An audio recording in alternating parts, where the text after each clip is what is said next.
ازيكم عاملين ايه؟ تعالوا نعمل مع بعض ممبار النهارده بطريقه جميله، والخلطه بتاعته هتطلع تحفه جدا. يعني المقادير بتاعتها مظبوطه جدا، الطعم بتاعها حكايه. الممبار هيطلع معاكي تحفه زي ما انت شايفه كده بالظبط. الرز من جوه مفلفل ومش معجن فيه، وكمان مستوي، وكمان الممبار ذات نفسه مستوي كده وجميل قوي زي ما انت شايفه كده. وكمان شايفين الرز زي ما بقولك بالظبط مفلفل جدا. الطريقه اللي انا بعمل بيها الممبار دي من زمان جدا وانا بستخدمها ما شاء الله وناجحه جدا معايا، وكل اللي جربه وده طعمه شكر فيه جدا. تعالوا نخش على الطريقه على طول ونسمي بسم الله. معايا هنا بولة فيها بصلاية مفرومة ناعم كده، وهضيف عليها معلقة فلفل اسود صغيرة ومعلقة ملح، وهدعكهم في بعض دعكة حلوة. التركة دي اللي بتنجح الوصفة معاكي، يعني بتخلي طعم الخلطة بتاع الممبار تحفة جدا. هدعكه كده زي ما انت شايفة اهو، حاجة كده. التركة دي حلوة قوي. وكمان هضيف الرز بتاعي، كمية الرز على حسب كمية الممبار اللي عندك. هضيف الرز برضو وهدعكه مع البصل والفلفل والملح. التركة دي مهمة جدا ونركز عليها. شايفين الريحة كمان وهي طالعة عليكي كده، ريحة الرز وانتي بتتبليه في قلب البصل والفلفل والملح كده حاجة تحفة قوي. معلقتين كده من معجون الطماطم او صلصة الطماطم، عليهم مكعب مرقة ونفرمه كويس جدا، ولو عندك مرقة بودر تمام. هنضيف عليهم برضو معلقتين كبار كده كمون، وكمان بهارات محشي، وكمان هنضيف الخلطة والصوص بتاع الطماطم كده، خلطة المحشي العادية اللي كلنا بنعملها.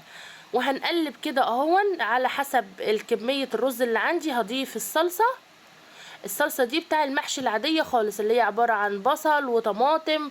وهضيف كمان خضرة المحشي اهون، كزبرة وبقدونس وشبت.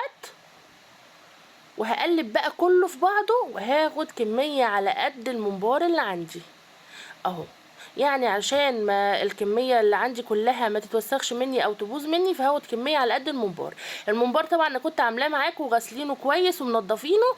هاجي كده ماسكة بصبعي، فاتحه بصبعي الاتنين كده، وهضيف الرز جواه زي ما انتم شايفين كده. الطريقه واضحه قدامكم قوي اهو. بتمسكي بتفتحي باتنين صابع وايدك التانية بتحشي، وكمان بتاخدي الرز لتحت لحد ما ما تملي الممبار خالص اهون. بتحركي الرز انت على حسب ما انت عايزه، وكمان ما نكبسوش قوي علشان الرز بيزيد فيه، وكمان ما يفرقعش منك في قلب التسويه اهو. وكل ما نعبي شوية نفرطهم في قلب الممبار، يعني نفرشهم كده في الممبار اهو، علشان ما يكبس منك ويكون كمية الرز كبيرة قوي في منطقة واحدة ومنطقة ما فيهاش. لا، احنا نوحد كده الممبراية معايا علشان كله يبقى واحد، وكمان ما نكبسوش قوي زي ما قلتلك. تعالوا نعمل واحدة تاني اهو بسرعة. سهل جدا وبسيط، واهم حاجة الممبار مغسول كويس زي ما انا وريتك في الفيديو اللي قبل ده. كان في طريقة تنظيف الممبار، هسيبلك برضو لينك تحت الفيديو عشان اللي ما شافش طريقة تنظيف الممبار. هنا خلصت كل الكمية ومقطعاهم، يعني قطع متساوية كده على قد الواحدة، مش صغيرة قوي مش طويلة قوي. معايا مية سخنة بتغلي قوي، هضيف فيها الممبار. عايزه تحطي فيها كمون، عايزه كده كده انت مش هتستخدميها، عايزه تحطي فيها كمون ضيفي، ليمون تمام مش مشكله. بس كده كده انت بتسلقي فيها الممبار وبعدين بترميها عادي، مش بتستخدميها، لان طبعا ما ينفعش نشربها لان بينزل فيها الدهن اللي في الممبار وكده. اول ما بتحطي الممبار في قلب الميه السخنه، شوفي ازاي بيقفل من ناحيتين اهو، وتسيبيه لمده ساعه على البوتاجاز، ساعه بالظبط، وبعدين تحطي له الملح بتاعه. وكده كان استوى معايا اهو. طلع ما شاء الله ولا فك ولا اي حاجه، كل الكميه اللي انا كنت حطاها طلعت معايا اهين. هنا بقى معايا زيت سخن جدا هحمر فيه الممبار اهو. شايفين كل الممبار جميل، والزيت عايزه تحمريه في سمنه تمام، انا بحب احمره في زيت كده سخن او غزير كده، وتنزلي فيه الممبار وبعدين تقلبي، هيطلع معاكي احلى ممبار والله. من اطعم مره كلت فيها الممبار. الخلطه جميله، الطعم تحفه، وكل اللي كل وشكر فيه جدا جدا. اللهم لك الحمد، عمري ما عملت الممبار الا وكله شكر فيه. ما شاء الله حاجة كده تحفة وجميلة وبسيطة وسهلة.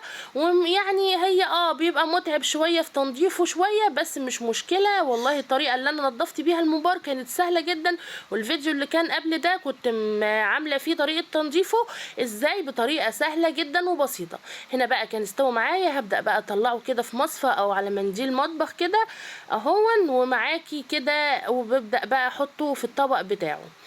طبعا لو عجبك الفيديو ما تنسيش تعملي لايك وتعملي شير كتير علشان يوصل لكل الناس والكل يستفاد منه. هنا بقى هحطه في الطبق بتاعي معايا كده كزبرة او بقدونس، خضرة اي نوع خضرة كده، وتحطي وترصي، بيدي طعم جميل ويعني وريحة كده برضو حلوة قوي. اي خضار تحطي عليه مثلا ممبار، لحمة، فراخ، بيدي طعم حلو قوي.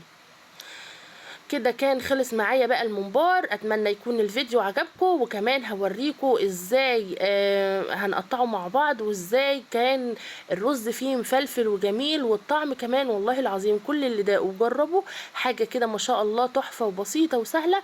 وشايفين هفتح معاكم واحدة دلوقتي هتشوفوا ازاي الرز مفلفل فيها حاجة كده جميلة قوي اهو.